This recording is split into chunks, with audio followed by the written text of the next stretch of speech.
bakit ba nagbago ang ihip ng hangin ukol sa ICC? Buwan po na Agosto yon. Pinatawag ako ni Presidente PBBM para magbigay ng advice kung anong gagawin natin ng Pilipinas doon sa investigasyon ng ICC. Siyempre, sa mulat mula, bilang abogado ni dating Presidente PRRD, ang sabi ko, hindi na po tayo miyembro ng ICC. So wala na tayong obligasyon na makipagtulungan. At kapag tayo nakipagtulungan pa, malalabag ang soberenya natin dahil nakasaad naman po sa salaging batas natin na talagang ang kapangyarihan ng hudikatura ay nasa Korte Suprema at iba pang mga batas na binuo ng Kongreso. Tama po yun na kapag tayo ay kasapi sa tratado, ang tratado ay dapat igalang at susundin. Pero nakasulat din sa tratado ng Rome Statute na bubuo ng ICC na po pwede naman pong bumitiw. Ang only requirement is yung effectivity ng pagbibitiw ay 1 year from the date of deposit of the instrument of withdrawal. So tayo po ay nagbitiw ng 2018. So naging epektibo po yan ng 2019. Matapos nating explain ito kay Presidente, lahat naman po ng mga nag-attend ng meeting sang-ayon sa sinabi ko. Sino pong nandun? Justice Secretary Boying Remulla, Solgen Maynard Guevara, Presidential Legal Counsel JPE. Lahat po sila. Si dating Executive Secretary Vic Rodriguez, si Special Assistant to the President Antonio Dabeo. Lahat po sila sang-ayon na talagang wala ng kooperasyon na ibibigay sa ICC. So yun po ang nangyari sa Agosto. Hindi na magko-cooperate. Nabago lang yan kasi biglang nagpunta nga sa ICC ang OSG, hindi naman nagsabi kung anong sasabihin nila. Pinulaan sila ng pre-trial chamber that 3 sentences lang ang sinabi nila. Nasa internet po yan. Hindi po ako nagbobola. Hindi po kami kinonsulta sa paggawa ng kanilang pleading sa pre-trial, bagamat siguro mga 2 taon na kami nagpupulong kasi 2 taon na yan yung nagsimula yung preliminary examination na hindi pa involved ang hukuman po, prosecutor lang. So palagi naman kami nag-interagency meeting. Lahat ng sinasubmit, pinapakita sa amin. Pero nabago po, hindi ko alam kung bakit talaga. Wala naman po ako sama ng loob, wala akong galit kay OSG Maynard, nabago lang talaga. Siya'y dumiretso, hindi na nagkonsulta at yun nga po, kung hindi pa nasa internet, yung kopya ng final ng pleading ng OSG, hindi ko malalaman na 3 sentences lang ang sinabi ng OSG dun sa lack of jurisdiction. Pero nanindigan naman po ang Presidente. August, hindi na makikipagtulungan. Na-dismiss yung ating challenge on admissibility, dinala sa appellate chamber, dinismiss ng appellate chamber, although 3-2 ang decision, 3 na dismiss, 2 na dapat walang jurisdiction. So split court po yan, no? Pero inulit na naman ni Presidente. Hindi na kami magtutulungan.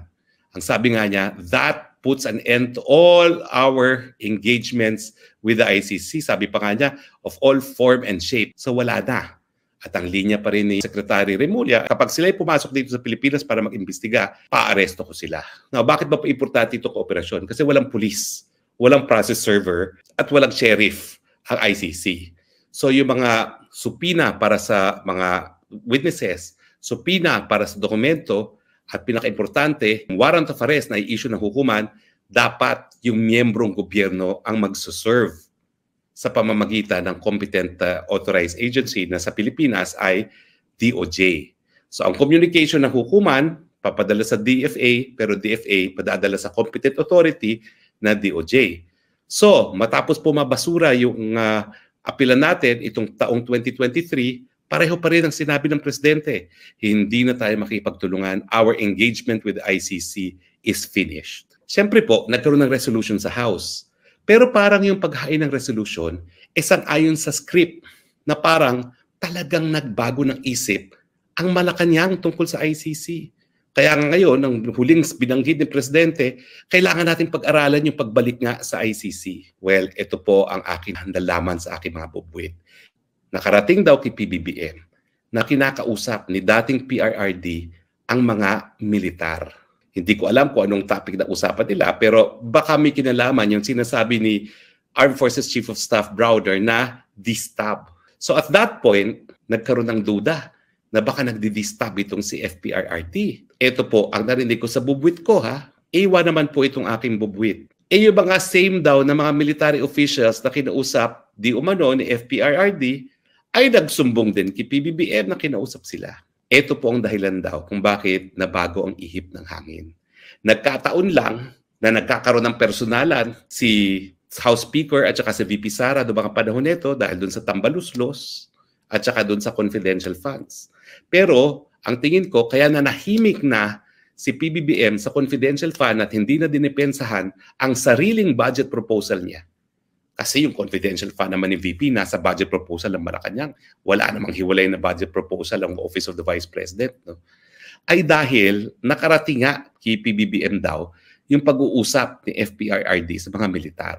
Talagang makikipag-usap ang presidente sa militar dahil mahal niya ang militar. Pero hindi po dahil sa DSTAP. Dahil ang sinasabi naman palagi ni presidente, siya ay abogado. Siya ay susunod sa batas. Diyan daw na bago. At diyan nagdesisyon daw ang PBBM mismo na makipagtulungan sa ICC at pag-aralan ang pagbalik sa ICC. Hindi po pala si House Speaker ito, si Presidente PBBM. Di umano ang nasa likod dito. At tanging namang si PBBM lang ang po pwedeng gumawa ng ganitong desisyon. Kaya nga po yung banta na nakikipagtulungan na tayo sa ICC, mukhang totoo. Nagdesisyon yung aking partner and best friend. Bali for a total of 36 years. 36 years kami mag-best friend. Gusto niyang ipagpatuloy ang tulong niya sa mga biktima ng drug war.